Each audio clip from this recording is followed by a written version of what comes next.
summer immersed in learning about marine life, climate change, and innovative agriculture. They will also learn about the hospitality business at the Birds and Bees Resort, which is a social enterprise operated by Michai where profits directly benefit the school. This school has proven that children from all backgrounds can be taught how to be honest, resourceful, and well-rounded citizens.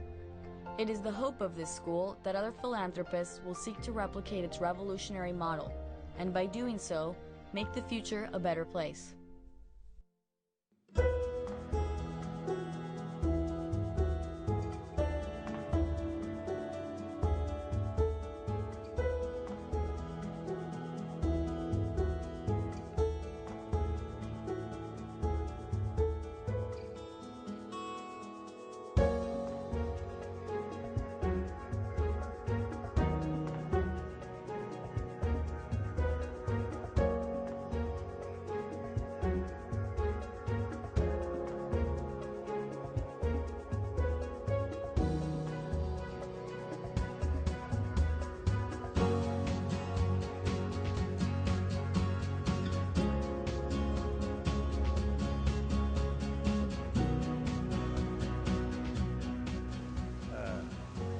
This school is changing the lives of so many people, young people, and is changing my life as well.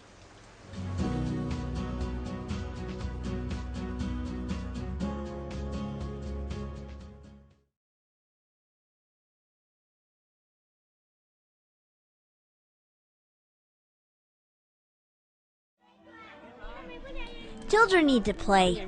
Everybody knows that. Children need toys, too. Every child should have a toy. This should be a rule. Wouldn't that be nice? My name is Molly. This is my village.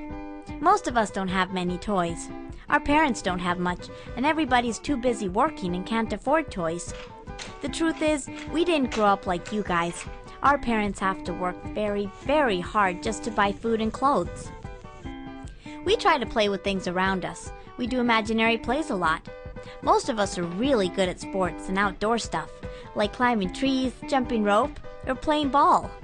If you ever end up in Thailand, we can all play together. It won't matter if you don't speak any Thai. Still, some toys would be so nice. Everybody you know has toys. Nobody we know has that many. Adults might not realize it, but play is a child's work. It helps our imagination and lets us become more creative. Of course, not all of Thailand is like us. There are kids in cities that are not too different from yours, with all their toys and games that we just wish we could play with, even for just a week. A man named Mr. Michai noticed all these toys and came up with a great idea. He called it the Green Village Toy Library. Imagine your school library. Now imagine, instead of only books, the shelves are filled with toys. Well, that's what's happening in my village. Did you ever have to do community service for your toys? We, the kids, had a meeting and thought it's only fair that we help our parents out too. We're working on our community, planting trees, picking up plastic bags, collecting aluminum cans for recycling, accompanying our grandparents to the doctor's office, helping our younger sisters with their homework. And our reward? 1 week with anything we want from the toy library. Most of these toys have traveled long and far to get to our village. Some of them got here by buses. Many got here on planes. And thanks to that, there are more and more villages around Thailand where the children are building their own toy libraries. But we can't do all of this by ourselves. This is a project that involves the whole world. Our homes may not look like yours, but we're not so different. We want to play with toys just like you. We need to play. You don't just get sick from not eating or sleeping. You get sick from not playing as well.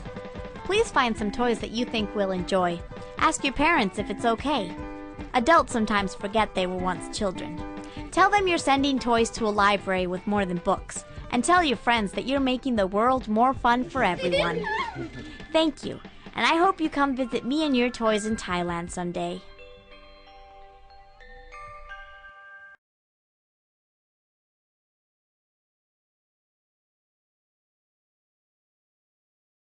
This is Sombat. While Sombat may seem an unlikely poster child for diversified farming, Thanks to the Village Development Partnership, he was able to install a water pump and diversify his crops from farming rice only, which is seasonal and generates income for part of the year. Now he grows mangoes, chilies, all types of vegetables, harvests fish, and has become a role model for other farmers in the area. However, the success story of Sombat is not the same for many people living in Southeast Asia. Approximately 8 million people in Thailand live on under $2 per day, with an even higher percentage of poverty in Cambodia and Laos. The majority of these people live in underdeveloped rural areas. Many residents of rural areas are forced to migrate to urban centers to try and get out of poverty through business. This includes working as taxi drivers, factory workers, construction laborers, and sometimes even in the sex trade. This migration results in long-term social problems, such as dysfunctional families and poor education for their children. Many of the poor cannot start their own businesses in their home villages because they lack the necessary business skills and do not have access to low-interest credit. They want to make a better life for themselves through the power of free enterprise, but they do not possess the initial capital to overcome the downward spiral of debt. The government tries to help the poor overcome poverty, but very often they give them a handout rather than an opportunity. The gap between governments and their public sector obligations and what is actually delivered can be quite wide in emerging economies.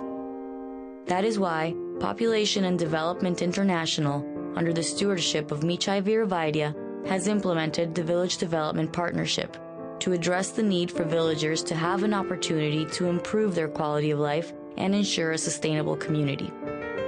The Village Development Partnership is an integrated and unique approach to eradicating poverty through a partnership between a rural village and a company such as yours. It is a community-based empowerment program that provides opportunities for the poor to eradicate poverty through access to skills training, low-interest loans, and small business resources. The project has to do with shared opportunities and shared responsibilities. Most importantly, the villagers themselves manage it. The sponsoring company's involvement can be tailored to suit their CSR interests, but their most crucial step is providing the initial contribution so that villagers can harness the power of microcredit and entrepreneurship to improve their community. In this way, organizations are able to give something back to their community and their society that helps to advance the public interest for a project that has a good track record. Under Michai's leadership, this endeavor to foster sustainability from the ground up has been ongoing since 1974, with an initial focus on promoting family planning in Thailand.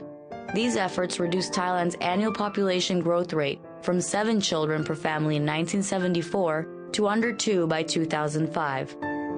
Michai was also instrumental in combating the HIV/AIDS epidemic in Thailand by utilizing a unique approach to safe sex promotion, which the World Bank estimated at preventing over 7 million new HIV infections. Today, Michai's organization is the leading and most diversified NGO in Thailand, employing over 300 staff members and having 15 centers throughout the country. This enables the organization to effectively collaborate and monitor within the rural areas of Southeast Asia. Population and Development International and its partners have also provided training to other NGOs in virtually every other Asian country. The main focus of Population and Development International now is eradicating poverty and community empowerment through the Village Development Partnership. However, the sponsor can support a broad range of activities such as the Rice Academy and the Lamplamat Patana Primary and Secondary School. The VDP has been implemented in various stages in over 400 villages across Southeast Asia. The evolution of the Village Development Partnership Project clearly indicates that there are 5 key areas of need: community empowerment, economic development, environment, health, and education. The rural poor are in fact engaged in business and attempting to make a profit. However, they lack business skills and access to affordable credit to start up a small business and ensure a financially sustainable future. Unless the poor have a chance to learn business, we call it our barefoot MBA, and to have access to credit, they will never get out of poverty. We must get them out of poverty, and that's the way to do it. The Village Development Partnership strives to help poor villagers become barefoot entrepreneurs so they can afford the basic necessities of life through new income-generating activities. The biggest difference this has made in my life is that I am debt-free now. In fact, our entire village is debt-free thanks to the VDP program. Ever since Nike sponsored a VDP for our village, I have taken out loans of $150 and have been able to set up my own income-generating activities, such as basket weaving. Now, I work from home and I fully support my wife and get to watch my grandchildren grow up. I would sell you a fan, but they are my best sellers and I ran out of them today. Come back next week. The process begins with the Village Development Partnership staff selecting a poor village that is motivated in having an opportunity to improve their own livelihood. The village takes part in the election of the Village Development Committee, which is comprised of 4 subcommittees that all have equal male and female representation. This democratic process at the beginning ensures participation and instills a sense of ownership amongst the villagers for their community improvements. I built a water pump and developed an irrigation system that is quite effective. I am now teaching people how to build the pumps and about irrigation. Now farmers can grow food in the dry seasons, which helps generate steady income. The village youth government is an essential component in the Village Development Partnership to ensure a sustainable future for those between the ages of 15 and 24. The village youth government helps the children who are under 15 build the Green Village Toy Library, where a new generation of philanthropists is created who will be the protectors of the environment. Our youth government is in charge of teaching children about environmental responsibility, health, and community building. We do this through the Green Village Toy Library. Kids pick up trash from around the village to be recycled or volunteer to help the elderly with chores. And in return, they get to borrow a toy for 1 week from the toy library. A couple of years ago, we discovered that the canal in our village was running uphill, and as a result, we had very little water in the village. We received a GPS through an environmental project, so we focused on doing some research with it. We also used the internet for research and utilized various technologies developed by the king. With this knowledge, we defined the ideal trails for new canals. The Royal Irrigation Department approved our proposal and helped us redig the canals. Now 13 villages use the working canals, and soon 20 more villages will benefit from this project. Knowledgeable project staff follow through the Village Development Partnership from start to finish. First, they establish a multi-day brainstorming session where the villagers create an overarching community needs assessment which identifies basic needs for quality of life improvement and sets tangible objectives that the villagers can attain, both short-term and long-term, which is followed by an eye-opener trip where the villagers see other successfully implemented VDP projects. The next step is the establishment of the Village Development Bank, where the sponsoring company contributes capital while the villagers contribute labor. The Village Development Bank is set up after the villagers plant trees. The reason for that is we want to teach financial discipline. Financial discipline means money is not free. Nothing is free in this world. You have to work for it. The village plant trees as a community to earn income. Our VDP sponsor is a Samitue hospital in Bangkok. Some of our employees and doctors came here and we planted over 10,000 trees to generate bank savings. For every tree we plant, we get $1.25 in our village development bank. It was great. We're all very excited and eager to start our VDP. This Village Development Bank has compulsory savings and becomes the microcredit fund, which is managed by an elected committee. Capital earned by the village remains and grows as funds are loaned out to small businesses in the community. This is significantly different from the majority of microcredit models because the Village Development Bank is owned and operated by the villagers themselves. Also, the microcredit loans from the Village Development Bank are at 1% per month as opposed to 10 to 20% from moneylenders. When you are poor, you have no collateral. But what you do have is labor. So if somebody says, look, I have labor, it's a factor of production. Why don't you lend me some money based on my labor? The banks don't do that.